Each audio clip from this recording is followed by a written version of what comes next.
Welcome back to our YouTube channel scholar Aarti. So आज की इस वीडियो में हम पढ़ने वाले हिस्ट्री ऑफ इंडिया 1857 सेंचुरी का यूनिट नंबर 5, जिसमें हम पढ़ेंगे 1857 की जो क्रांति हुई उसके प्रकृति, परिणाम और स्वरूप को।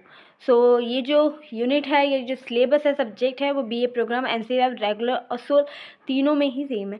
सो स्टार्ट करते हैं वीडियो। तो वीडियो की स्टार्टिंग में हम बात करेंगे कि विद्रोह का कारण और स्वरूप कैसा था।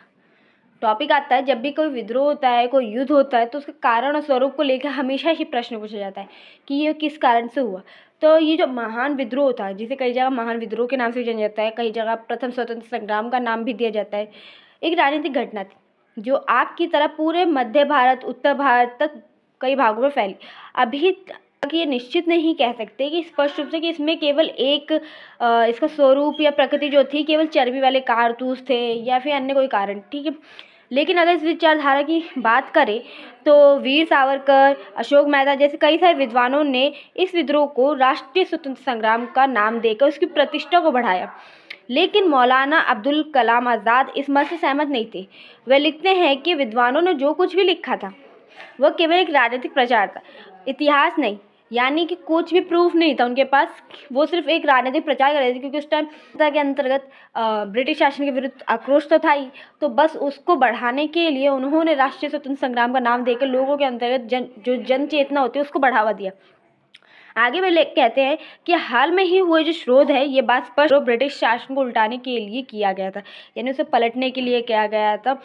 योजनाबद्ध तथा षड्यंत्र कदापित नहीं था। इसके बारे में ना कोई योजना बनाई गई थी, ना कोई षड्यंत्र था किसी। लेकिन इस बात से उन्होंने इनकार नहीं किया कि इस क्रांति के पीछे कोई योजना नहीं थी। तथापि 100 वर्षों से जनता के मन में जो कंपनी शासन के विरुद्ध जो असंतोष की भावना थी, ठीक है, वो उसका ही रिजल्ट था, जो कि फूटकर 57 की क्रांति में निकला। कंपनी ने अपने शासन के प्रारंभिक दिनों में जो कुछ भी किया वो सम्राट और नवाबों के नाम पे किया था। इस वजह से काफ़ी समय तक तो भारतीय सम्राट शासकों और लोगों को भी ये पता नहीं चला कि वह उनसे उनकी सत्ता छीन ली गई है, वे अपने देश में ही दास की स्थिति प्राप्त कर चुके हैं। और यही कारण था ब्रिटिश कंपनी कई सालों तक राज कर पाई और लोगों की भावना, उनकी चीज़ों को जान पाई और अपना क्षेत्र फैलाया, अपना नियंत्रण दे दिया, जो अधिकार था उसका यूज़ करना शुरू कर दिया। ब्रिटिश सरकार की प्रशासनिक प्राकृतिक पाश्चात्य विचार भारतवासियों के जो मूल विचार थे, राजनीतिक धार्मिक विचार दृष्टिकोण, उससे बिल्कुल भिन्न थे।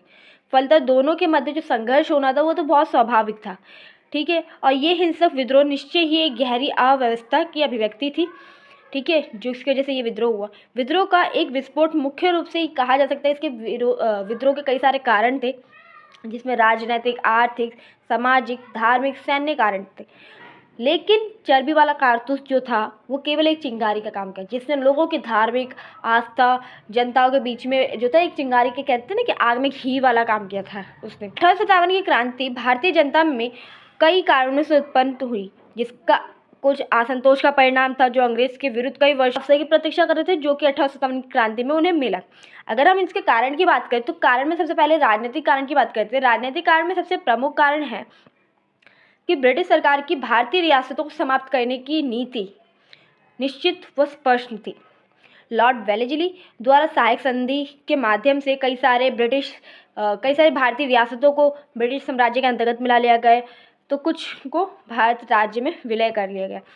उनकी विस्तारवादी नीति थी, ठीक है। इसके लिए उनने सारी नीतियों, सारी मान्यताओं को ताक पे रखते हुए हर एक प्रयास किया, जिसके माध्यम से उसका राज्य यानी ब्रिटिश राज्य काफ़ी ज़्यादा बढ़े, फूले फले, अर्थात विस्तृत हो, ठीक है। जिसमें से अगर टाइम लाइन की बात करें तो 1853 में झांसी, 1854 में नागपुर, 1856 में अवध जैसे कई सारे राज्य मिला लिए। ये तो कुछ के नाम लिए जा रहे हैं, और भी बहुत सारे थे, ठीक है। राज्य का अधिकार केवल लैप्स नीति यानी कि विस्तारवादी नीति के आधार पर नहीं किया गया था। स्पष्ट था कि अगर अंग्रेजों को भारत में नहीं रोका गया तो जितनी बची कुछ रियासतें भी थी जो स्वतंत्र रूप से शासन कर रही थी, उनके भी दिन गिने चुने नहीं थे, वो भी अंग्रेजों के अधीन हो जाएंगे, ठीक है। इसलिए लोगों के अंतर्गत ये जनचेतना जागृत हुई कि हमें कुछ कदम उठाने ही पड़ेंगे। उनका भारतीयों के, क्योंकि उनका क्या मत था कि अंग्रेजों का भारतीयों के प्रति जो व्यवहार था वो काफ़ी नफरत भरा था। वो उनको इंसान की तरह देखते नहीं थे, वो एक निर्जीव पदार्थ की तरह, वस्तु की तरह मानते थे, जिसके साथ बिना सोचे समझे जैसा चाहे इच्छा अनुसार वैसा कार्य कर सकते। देशवासियों को हर प्रकार का अपमानित होना पड़ता था। अंग्रेज़ों में जो था अंग्रेज प्रशासन में ऊंचे पदों से उन्हें वंचित रखा जाता था। ठीक है, जो अंग्रेज़ों की अपनी ऊंची जाति की भावना सीधे परिणाम था। भारतीयों को सारे ऊंचे भरोसे व जिम्मेदारी वाले जो पद थे उन्हें अलग रखा गया उनसे। इससे देश में ऊंचे वर्गों में खासकर मुसलमान वर्गों और कुलीन अभिजात वर्ग जो थे, इनमें काफ़ी ज़्यादा आक्रोश व असंतोष की भावना, नाराज़गी की भावना पैदा हो गई।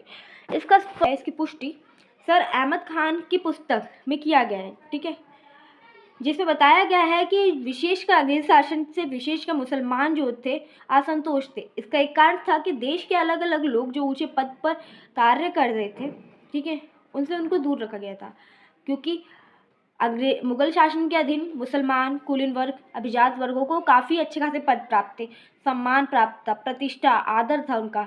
ठीक है, अपनी संपत्ति थी, कई सारे अधिकार उन्हें वंशानुगत प्राप्त थे, जो कि ब्रिटिश काल के अंतर्गत सब छीन लिए गए थे। इसलिए ये कारण मान जाता है कि उनका वो इस चीज़ से बहुत ज़्यादा नाराज़ थे कि हमें अलग रखा गया। कारण की बात की जाए, इकोनॉमी में संपूर्ण जो आर्थिक ढांचा था, जो जिस प्रकार से परंपरागत ढांचा था ग्रामीण कृषि आधारित, उसको पूरी तरह से नष्ट कर दिया। भूमि संबंधित जितने भी निजी संपत्ति अधिकार थे स्वीकार कर दिया। भू राजस्व को बढ़ाया व विभिन्न उद्देश्यों के लिए नए नए कर को लगाना शुरू किया। किसान वर्गों की बात की जाए तो उनको गरीब बना दिया गया। कैसे? क्योंकि अंग्रेजी शासन के अधीन कपास, नील, चाय जैसी कई सारी खेतियाँ की जाती थी, जिसमें कई खेतियाँ तो ऐसी थी, कृषि नकदी फसलें हुआ करती थी, जिससे भूमि की जो उर्वरकता क्षमता थी, ठीक है, फर्टिलाइजेशन पावर थी, वो भी कम हो जाती थी, और उसको वो पावर गेन करने में, यानी उस पावर को प्राप्त करने में, उस क्षमता को पुनः जीवित करने में काफ़ी टाइम लग जाता है, जिससे किसान क्या होते थे, बहुत जल्दी बहुत ज़्यादा गरीब बनते चले गए। कंपनी सरकार ने जो परंपरा से चली आ रही भूमि व्यवस्था को पलट दिया। भू राजस्व व्यवस्था, कर व्यवस्था, वसूली, ये सब बदल दिया। उन्होंने 3 प्रकार की और कई कमीशन लागू किए जो कि क्रूर व अमानवीय थे। भू संपत्ति के एक बड़े वफादार वर्गों से जो अधिकार थे भू राजस्व के, वो भी छीन लिए गए। साथ ही इसमें एक और चीज़ जो कि अंग्रेज़ों के टाइम पे आई थी कि 3 प्रकार की भू राजस्व प्रणालियाँ इन्होंने अपनाई थी: स्थायी बंदोबस्त, रैयतवाड़ी और महलवाड़ी, जिसके माध्यम से उन्होंने कर वसूलना शुरू किया। और तीनों व्यवस्था जो थी उस टाइम अलग अलग व्यवस्था थी, जिसमें अगर वह किसान या अन्य लोग जो है कर देने में चूक जाते हैं या नहीं दे पाते हैं, तो क्या होता था, उनकी भूमि छीन ली जाती थी, सरकार ले लेती थी और बाद में उसे नीलाम कर दी जाती थी। सामाजिक और आर्थिक कारण की बात की जाए, सामाजिक और धार्मिक कारण 1857 में सेना ने जब विद्रोह प्रारंभ किया तो जमींदारों की संख्या हजारों में अंग्रेजों के विरुद्ध उठ खड़ा हुआ। इनमें सबसे प्रमुख थे अवध के तालुकेदार। ठीक है, अवध के ब्रिटिश राज्य में मिलाए जाने के शीघ्र पश्चात जो था, जल्दबाजी में किए गए भूमि के बंदोबस्त के कारण इन लोगों का जो सर्वस्व था छीन लिया गया, जितने भी अधिकार थे। महान विद्रोह यानी 1858 की जो क्रांति थी, विद्रोह ने उन लोगों ने एक महत्वपूर्ण भूमिका अदा की, जिसके माध्यम से सरकार भू राजस्व संबंधी नीतियों के अतिरिक्त के प्रति तथा अंग्रेजी पढ़े लिखे लोगों को सरकारी नौकरी में प्राथमिकता देने की नीति ने भी तत्कालीन भारतीय समाज के उच्च वर्गों की प्रतिष्ठा और प्रभाव को कम करने में बहुत बड़ा योगदान दिया। आर्थिक सामाजिक कारणों के अतिरिक्त भी सर्वत्र एक फैली अवधारणा थी, एक फैली कह सकते हैं कारण था, वो था धार्मिक कारण। अंग्रेज जो थे भारतवासियों को ईसाई बनाना चाहते थे, चाहे सही या गलत। ऐसा विश्वास किया जाता था कि लॉर्ड कैनिंग को विशेष रूप से भारतवासियों को ईसाई बनाने के लिए उद्देश्य से ही भारत में भेजा गया था, ताकि ईसाई धर्म के प्रचार के कार्य पर जोर दिया जाए, वो उन्हें ईसाई बनाया जा सकता, उनको अपनी संस्कृति में ढाला जा सकता। जिसके लिए उन्होंने क्या किया, बाइबल की किस शिक्षाओं का प्रचार प्रसार किया, बल्कि हिंदुओं को इस्लाम की बुराइयाँ उन्होंने उन्मुख होकर बताया कि इस धर्म में ये चीज़ है, उस धर्म में ये, आपको ये चीज़ें फॉलो करनी पड़ेगी। पर ईसाई धर्म में क्या है, बहुत ज़्यादा छूट है, आप कुछ भी खाइए, कभी भी जाइए, पूजा कभी भी कीजिए, कोई फ़र्क नहीं पड़ता। ठीक है, भारत के लोगों को लगा कि उनका धर्म खतरे में है, उनको डर बेबुनियादी नहीं था। ठीक है, एडमंड की खुली चिट्ठी, जिसको प्रमुख रूप से सरकारी अफसरों में घुमाया गया, महत्वपूर्ण था। ठीक है, इसमें लिखा गया था कि समय आ गया है कि अब भारत का जो है केवल एक ही धर्म होना चाहिए। इस बात पर शासकों के असली इरादे के बारे में जनता को कोई संदेह ना रहा। डरे हुए लोग थे, इसलिए वह सती प्रथा को समाप्त करना, विधवा पुनर्विवाह उचित ठहराना या अन्य प्रकार की जैसी भी उन्होंने सामाजिक सुधार कार्य किए, चाहे वो रेल हो या तार की शुरुआत करना हो, जैसे कई सारे महान कार्यों का श्रेय भी अंग्रेज़ों को नहीं दे पाए, क्योंकि उन्हें लग रहा था ये हम पे सिर्फ दबाव डालना चाहते हैं, पश्चिमीकरण हम पे सौंपना चाहते हैं और हमें वेस्टर्न बनाना चाहते हैं। देशवासियों को ये सब बड़ी योजना बनाई गई है हमारा धर्म छीनने के लिए। जेल में प्रतिभोज की प्रथा प्रारंभ तथा 1850 में 21वीं अधिनियम को जिसके अनुसार ईसाई धर्म अंगीकार करने वाले भारतीय पैतृक संपत्ति में अपना अधिकार मांग सकते थे। निगाह यानी इसी शक की नज़रों से देखना शुरू किया। सैयद अहमद खान के अनुसार जो था वह कानून इसलिए बनाया गया था ताकि लोगों को ईसाई बनाने में ईजी हो, क्योंकि लोगों को प्रॉपर्टी चाहिए। प्रॉपर्टी संपत्ति के लालच में लोग ईसाई बन जाएंगे और इसके चलते उन्हें लगा कि हाँ, इस चक्कर में तो लोग बन ही जाएंगे, इसलिए उन्होंने ये अधिनियम लागू किया। लेकिन ये पूर्ण सत्य नहीं है। इसीलिए वो भारतवासियों को कहता धार्मिक सुधार के विद्रोह करने के कारण जो था रूढ़िवादी दकियानुसी कहना शुरू कर दिया अंग्रेजों ने। लेकिन ये पूर्ण सत्य नहीं था, क्योंकि भारतवासी अपने तरीके से रहना चाहते थे, चाहे वह अपने रिचुअल्स को फॉलो करें किसी भी तरीके से, फिर वो रूढ़िवादी ही तरीके से क्यों ना कर रहे हो। ठीक है, अगर सैन्य कारण की बात की जाए, जो कि हमेशा 1857 की जब क्रांति हम बात करते हैं, पढ़ते हैं, सुनते हैं, हमारे माइंड में फर्स्ट क्लिक यही होता है कारण, जो कि था सैन्य। 1857 में के विद्रोह में अंतिम और महत्वपूर्ण जो कारण था वो सैन्य कारण था। अंग्रेज़ों की इस सेना के अधिकांश भारतीय सैनिक सरकार की नीतियों से दुखी थे। ठीक है, उनको अपनी ही श्रेणी के ब्रिटिश सैनिकों की तुलना में कम वेतन दिया जाता था। उनका अंग्रेजी अफसरों से किए गए जो वादे थे उन पर भरोसा नहीं था, क्योंकि वो वादे कभी निभाते नहीं थे। जातीय संबंधित भी कई शिकायतें थी, उनके साथ भेदभाव किया जाता था, उन्हें घृणा के नज़रों से देखा जाता था। उनके लिए जाति के चिन्ह धारण करने की दाढ़ी और साफा पहनना भी मना कर दिया गया था। ठीक है, जिससे लोगों में और ज़्यादा क्या नफरत फैल गई। अब आपको कोई बोले कि आपको ये चीज़ें नहीं करनी है, चाहे फिर आपके रिचुअल्स में है कि नहीं है, वो आप फॉलो कर रहे हो, ठीक है, आपको अच्छा लगता है चीज़ें करना, लेकिन आपको बोला आपको ये नहीं करना है, तो आपको मज़ा नहीं आएगा ना, आप उसके खिलाफ हो जाओगे।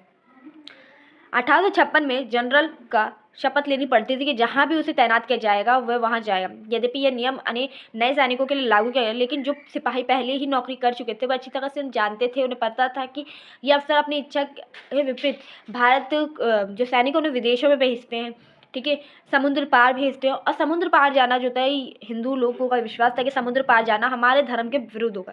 ठीक है, सैनिकों का विद्रोह उस समय प्रकाश में पहुंच गया जब ये अफवाह फैली कि चर्बी से बने चिकने कारतूसों का प्रयोग करने के लिए दिया जा रहा है, जो कि उन्हें मुंह से खोलना पड़ रहा है, और इस वजह से उनका धर्म जो है नष्ट हो रहा है। ठीक है, इसके अतिरिक्त एक साधारण नागरिक के लिए भी ईसाई धर्म प्रचारक का भय लगातार खा रहा था उन्हें।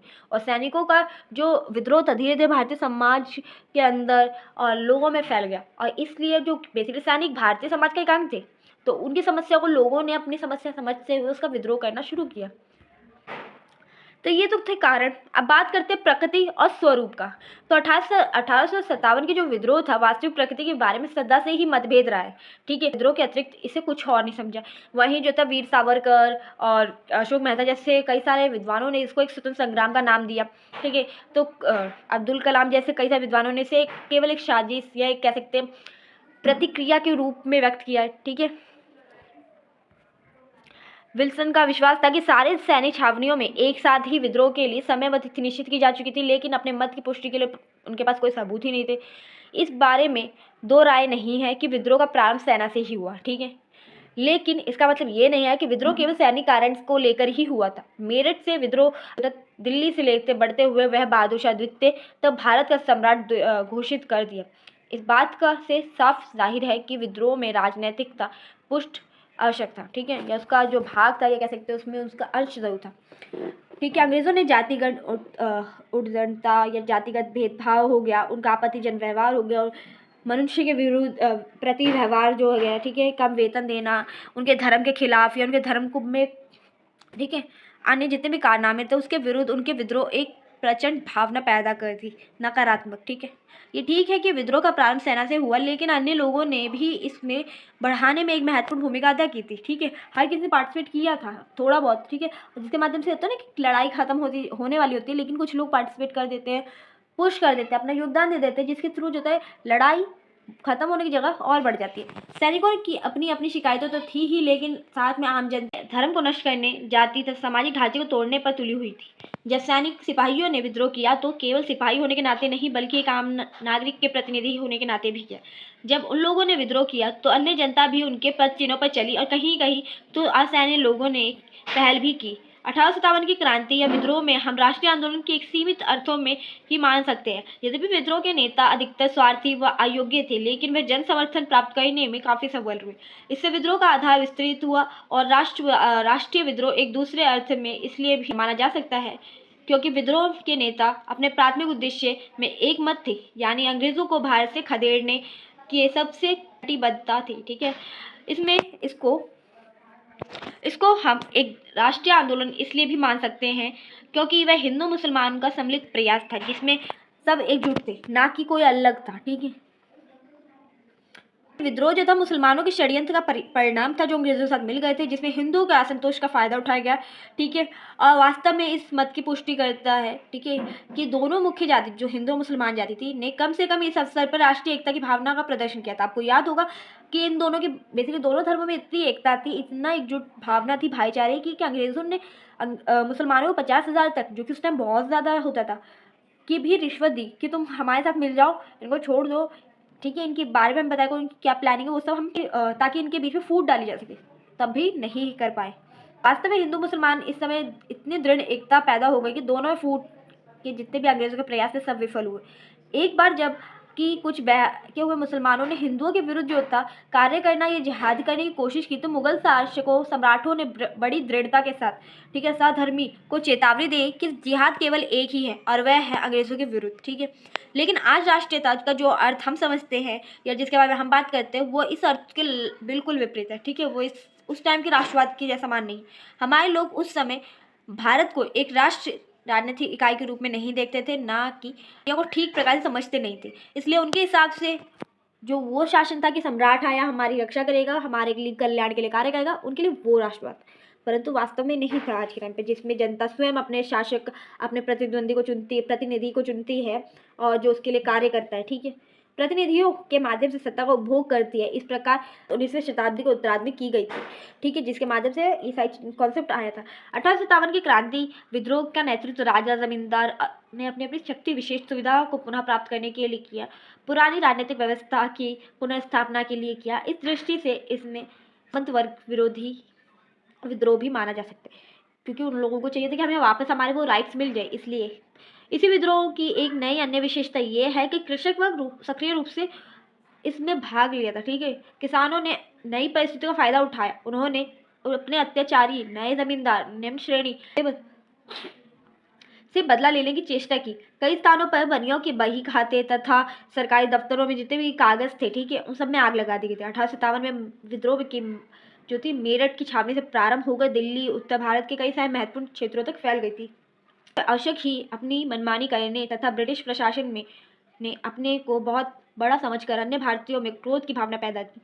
ठीक है, क्योंकि जब कोई ऐसा करता है तो दूसरा सामने वाला तुम्हें कितना टॉलरेट करेगा, एक ना एक दिन उसके मन में भी फूटेगा ना क्रोध। तो वही भारतीयों के साथ हुआ था।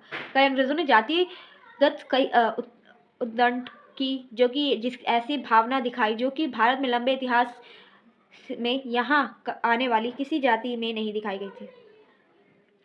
भारतीयों ने अपने आप को बड़ा अपमानित तथा भेदभाव की नीति का शिकार महसूस किया कि अपने देश के अंतर्गत हमारे साथ ऐसा बिहेव हो रहा है, आज तक किसी ने नहीं किया। इसने एक प्रबल कूट भावना, ठीक है, दुश्मनी जो थी ना, ईर्ष्या की भावना पैदा कर दी, जिसका अभिव्यक्ति मेरठ के सिपाही विद्रोह से प्रारंभ हुआ। अब बात करते हैं ये विद्रोह विफल क्यों हुआ। विद्रोह के विफल होने के देखो कई सारे कारण हैं, एक कारण नहीं है। ठीक है, एक कारण तो यही है कि असैनिक थे, बेसिकली सभी लोगों ने पार्टिसिपेशन नहीं किया था। ठीक है, कुछ लोग थे जो अंग्रेजों की तरफ खड़े थे, समर्थन में थे, तो जो नेता थे विद्रोह के वो पूर्ण रूप से योग्य नहीं थे। ठीक है, उनमें एकजुटता नहीं थी। कुछ तो ऐसे नेता भी थे जिनको ये था कि हमारे क्षेत्र में जो अंग्रेजों का विद्रोह चल रहा है वही समाप्त हो जाए तो हमें खुशी है, बाकियों का नहीं। ठीक है, होता नहीं है कि हमारा एक उद्देश्य है, तो वो उद्देश्य लेकर नहीं चल रहे थे, जिसकी वजह से इनके बीच में मतभेद होने लग गया। ठीक है, और क्या हुआ, बहुत सी कमी के कारण जो था असफलता मिली। इसमें मैं आपको बता दूं सबसे बड़ा कारण ये था कि विद्रोह पूर्ण रूप से संपूर्ण भारत में ना फैल सका, एक क्योंकि उत्तर से मध्य तक ही रहा।